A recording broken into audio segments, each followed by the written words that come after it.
All right, look, thank you very much to ABBA and thanks very much to Reed for asking me to come along today. It's an honour to be able to speak in front of some dedicated northern cattle producers. So just to kick off, just a little bit about what I do. I've been in Indonesia for 33 years now, so I've been up there with a number of different operations, and the last operation was with CPC, where I ran and operated and owned a couple of feedlots with them, and I've sold them onto them nearly 10 years ago now.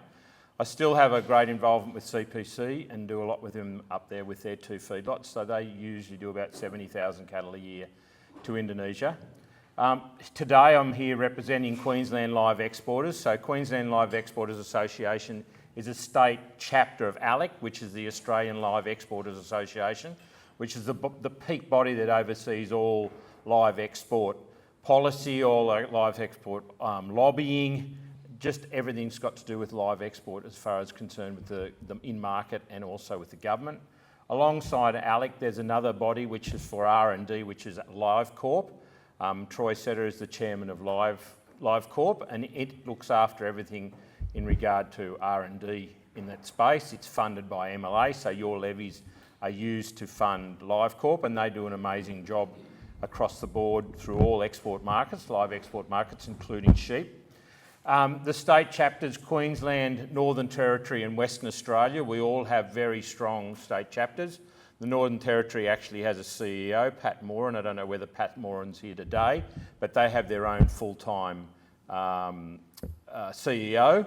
And so we as the state chapters look after what's going on within each state, and we lobby the state governments, and in turn we also lobby the federal government from time to time, and we also have a lot to do with the likes of NTCA, AgForce, and the state bodies which look after the cattle producers. So at the end of the day, we've got the advocacy for the livestock industry. We work with those AgForces, the NTCAs, to bring their members online and what's happening in the live export space. 2 weeks ago, there was the Live Export Program, which is an MLA-funded program, hosted groups from NTCA and AgForce in Jakarta. So there was a gathering of about 350 people in Jakarta last week, and that was attended by NTCA CEO Romy was there, Lloyd Hick from AgForce was there. So it was extremely well attended, and it exposed those Australians to what's happening in Indonesia, and that's what we really need a lot more of, and I'll talk about that a little bit later on. So we work with the state governments, and in turn hopefully we'll be able to work with the federal government, but as we are well aware, that may be a challenge going forward, and I'll talk about that a little bit later. We want to share industry information. We want to get producers especially more engaged, because if this industry is going to continue, we really need the engagement of the producer, because you're the ones with the voice. There's only about 6 live exporters left now. The 6 live exporters do the heavy lifting to take the animals from Australia to their port, to wherever they're going to sell those animals, but they essentially don't have any assets. They don't own any boats. They don't own a multi-million-dollar cattle property. They just lease a boat off someone every month. They buy and sell the cattle, and so at the end of the day, you are the people with a huge vested interest that we need to protect, but you need to help us along the way as well. So just quickly on the key markets, I know Ross is going to talk about this as well. From over the last 30 years, we've seen between 1.5 and 700,000 cattle leave Australia for live export. Traditionally, the main market has always been Indonesia. So Indonesia hovers between about 1.1 to 600,000 head of cattle. So it is a really, really main market. And so as Angus said, there's 3 main ports or 3 main places where animals are exported from. Queensland has Townsville, so that's usually our own port, and 2 years ago we did up to 430,000 cattle out of Townsville, so a very, very busy port. Again, those Queensland producers have a little bit more have some more options at their feet. They can go live export, they can grow their bullocks out on grass, they can put their cattle into the feedlot. But as we know, Brahmans do much better in the live export job. They're preferred much more in Indonesia, they're preferred much more in Vietnam. I'll talk about that a little bit later. But the Brahmins do a much better job in the feedlots overseas than they do in the feedlots here, probably at the end of the day. The acceptance in Indonesia, acceptance in Vietnam is very, very good. So the key markets, Vietnam, Indonesia, Philippines is a little bit of re-emergence there, but not enough to think about. They've started to do maybe 20, 25,000 head of cattle a year. But at the end of the day, Indonesia's the big one. Hopefully this year we'll do about 550,000 cattle. Last year they did 550,000 cattle. Indonesia works on a permit system. So there is a permit issued to the feedlotter. The feedlotter then has to fill that permit, and then when the permit is exhausted, or when the feedlotter has filled the permit, they can apply for another one. So hopefully this year we'll look at something like around about 550,000 cattle. Traditionally, cattle going Indonesia are feeder cattle. So that's 300 to 350 kilogram steer or heifer, go into Indonesia, spend 100 days there, gain between 1.5 and 1.8 kilograms per day. So put 180 kilograms on, come out at the end of the day at about 530, 540 kilograms. Dressing about 54 to 56%, meat yields of about 34%. And all the Indonesians want is red meat. They do not want fat. So as much red meat off the animal as they can get, that's what they want. And so they are feeding their animals for lean production. They are not wanting fat at all. So this year, the Indonesians have put in place a 3% requirement of all feedlot capacity. So if you've got a 10,000 head feedlot in Indonesia, you need to import 300 real fair income breeders into Indonesia to adhere to their breeding program. So the capacity in Indonesia at the moment is about 200,000 head of cattle. So we will see about 6,000 breeders go into Indonesia this year through the breeder program. So it's not a cheap exercise. It's based on a square meterage on the boats. You actually rent the boat based on square meterage. But when it comes back to dollars per kilo, it's about $1 a kilo to send an animal to Indonesia, and a little fractionally more to go to Vietnam. The time to transport an animal from Darwin to Indonesia is 4 to 5 days. And on those vessels, which are designed especially to carry cattle and highly controlled by the government, by DAF, the Department of Agriculture, and AMSA, which is the shipping authority for Australia, they're highly controlled. They're fed a ration of pellets, they're fed chaff, full access to water, amazing ventilation systems on those boats. In some cases, a full-time vet on the boat. The boats have so an average sized boat would be 3,000 head of cattle, and there would be up to 40 people on that boat. So about one person to every 100 head of cattle. So the manning on those boats is extremely high as well. Cattle extremely well looked after, and at the end of the day, they go on at 300 kilograms, and most of the times they go off at 303 or 306 kilograms. They actually put weight on the boat, so that shows how well the conditions are on the boat. Without live export, there are a few options. It's great to see McKenna's here today from Midfields. You know, they provide another option to you, but it's putting cattle on a truck and taking it a long way. But it's great to see that we do have other options. But if live export was to finish, it would make it very difficult. I'm not a producer. I just take them over there. But obviously Indonesia would find it very difficult if we couldn't take cattle from Indonesia. And obviously you as producers would find it very difficult where you would send the cattle. So the role of Brahmins have been in Indonesia for 40 years. When I first went to Indonesia in 1992, I worked for Tipperary Station, so I was the person in Indonesia on the Tipperary Indonesian side. I actually worked for the Indonesians over there. So that's all we saw was Brahmins. And obviously over the years, the introduction of crossbreeding and composites has become a big focus in the top end, and that has a very good reason, which is to give the producers in the top end an option.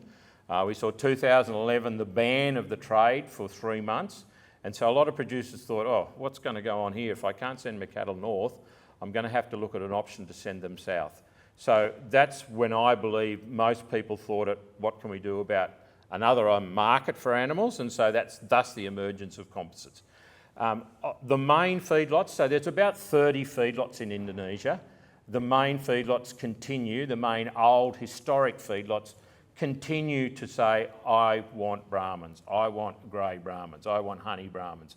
They continue to request and require those Brahmin type animals because they feed well, they've adapted well to the tropical conditions, they yield well, and to the person at the end of the day who actually buys the animals off the feedlot, he's the one that they've got to convince. So of the 30 feedlots in Indonesia, they import 600,000 head of cattle, say. The feedlot size range between 500 and 30,000 head feedlots. So the average importation is probably about 10 to 12,000 head of cattle per year. But that feedlotter, so the feedlot that I do the most work with will do 70,000 head of cattle a year. They have 300 buyers on their list, and some of those people will buy 1 or 2 head every day. So they're the guys and 1 or 2 head, and some of those people have bought cattle off me every day for the last 33 years. So they're a significant player. So 33 times 365, they've bought a lot of cattle off me in the last 33 years. Some of them have bought 10 cattle off, some of them have bought 20 cattle. No one ever buys any more than about 30 cattle a day. That's the absolute max. But they're the people we've got to convince, and a lot of those people have been buying Brahmin cattle for 33 years, and that's continually what they say, we want Brahmin cattle, we want Brahmin cattle. So the Brahmin theme is very heavily entrenched in many of those buyers' mind, but we do have to remember there's a lot of composite cattle coming in there which are competing against the Brahmins now. So the current position on the Australian side, we really face some challenges with the Department of Agriculture and Forestry and Fisheries in Canberra. They're the regulator, they're the one that oversees all the procedures, everything that we need to do as an exporter. They oversee that, and they are becoming more and more overreaching into the industry, more and more requirements, more and more cost that is pushed back onto the exporter. That, as I see, is our main issue going forward. At the moment, compliance, an exporter pays about $100 per head in compliance costs to export an animal to Indonesia. And so obviously that's passed on to the importer, but $100 per head is a significant amount of money. $1 billion industry. I really do think the industry is in a great place. It's very, very buoyant at the moment. There's a lot going on. There's a lot of interest in Indonesia. There's more feedlots being built. There's some new players opening up in Indonesia. I really do see some really good future in Indonesia. How many people live in Indonesia? Can anyone tell me how many people live in Indonesia? Rough guess? 280 million people. 280 million. So 10 times what's here, 10 times in Australia, and they eat between 2 and 2.5 kilograms per person per year. 2.5 kilograms per person per year. And I always say the top 20% is 56 million people, and they eat about 6 kilograms. So the other 220 million people eat about 700 grams of beef per person per year. And they eat that maybe 3 or 4 times a year. So the market potential is huge. The market potential in growth of the population, is about 3 to 4% per year. So just population growth per year is between 7 and 10 million people per year population growth, and they want to eat 2 kilograms of beef. The number I always say is if we can feed, Angus had a photo of a hamburger up there on the board, and a hamburger usually weighs about 100 kilos. 100 grams. 100 grams for a beef patty. 100 kilos is a pretty handy hamburger. 100 grams for a beef patty. That's what a hamburger weighs. Now, if we get out of Indonesia, eating one hamburger more per person per year, it's 170,000 cattle.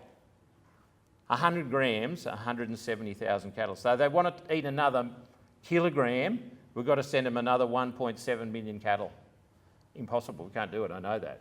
So the market is just so huge, but it's challenging. There is a lot of challenges. So a number of new players, export numbers remaining stable. The government has this focus on breeding, which is probably just a focus for a while.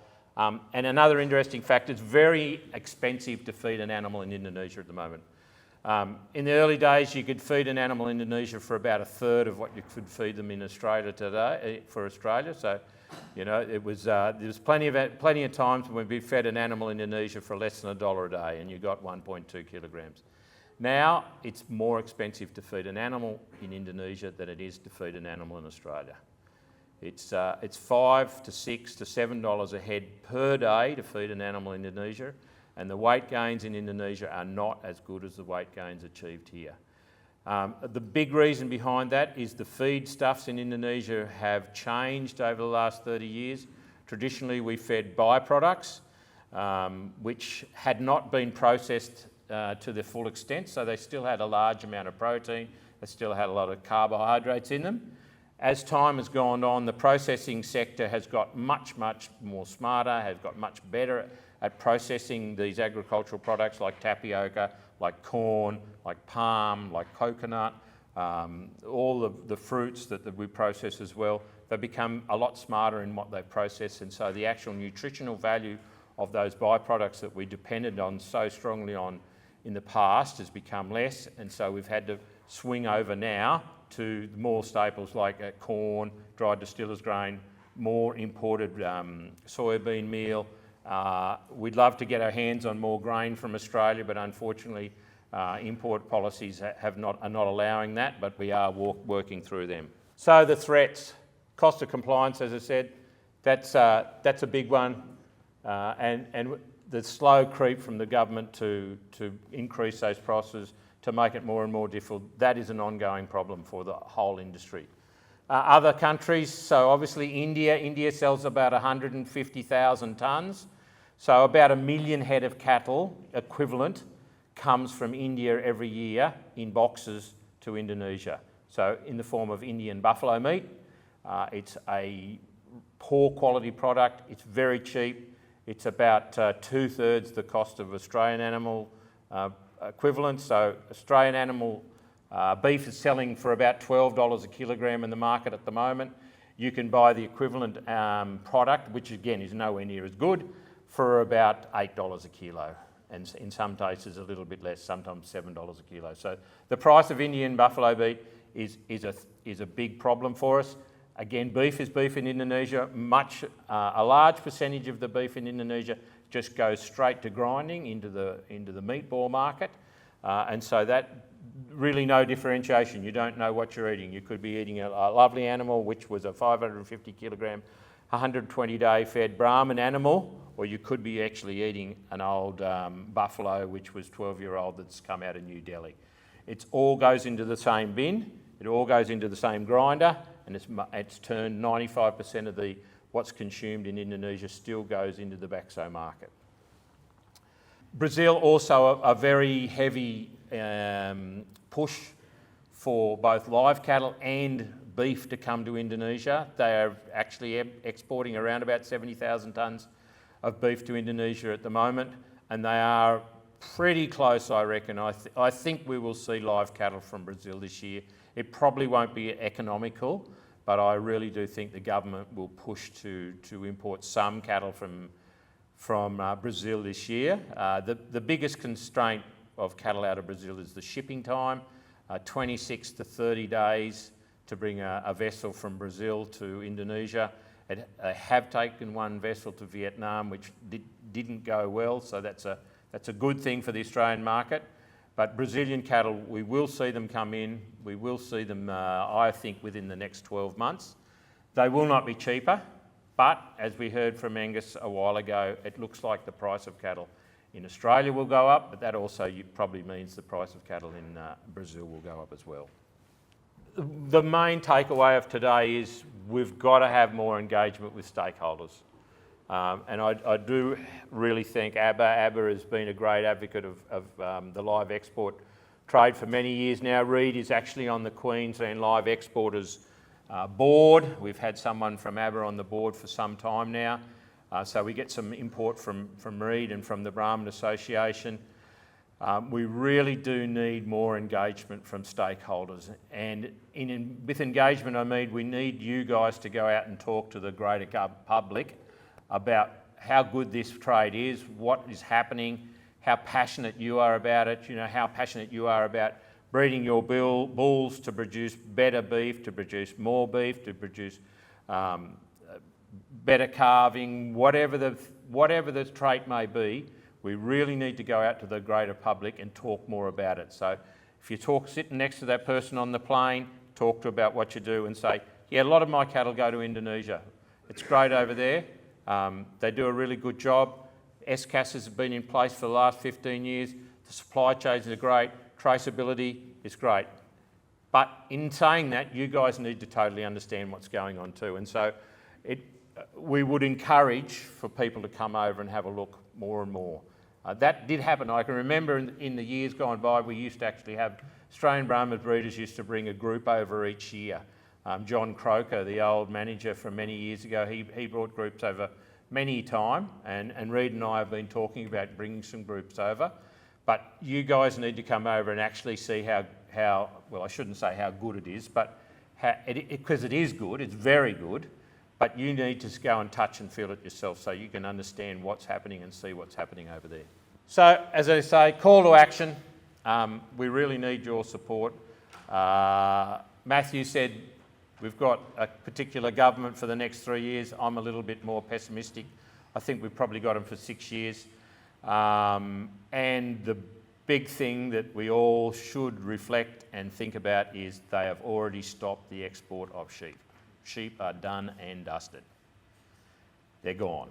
And that was, at one stage, 2 million head of sheep left Western Australia for the Middle East. By the 30th of June 2028, that's finished.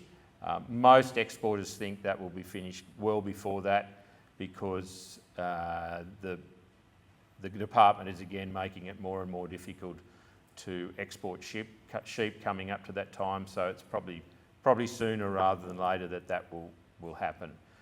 So the next thing is, and Julie Collins has made it very clear, Murray Watts made it very clear, Albanese was in Jakarta last week. Unfortunately, we put out a number of requests for him to engage with either Indonesian industry or Australian industry, which was in Jakarta at the time. He was very busy. I know he had a schedule that was probably already fully set, but we didn't hear back from him.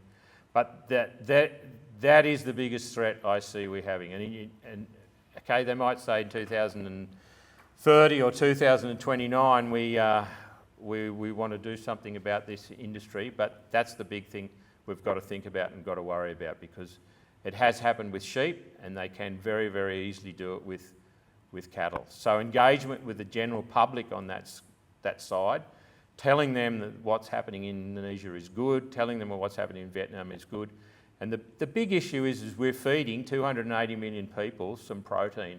So essentially about 25 to 30% of red meat protein that goes to, that is used in Indonesia comes from Australia.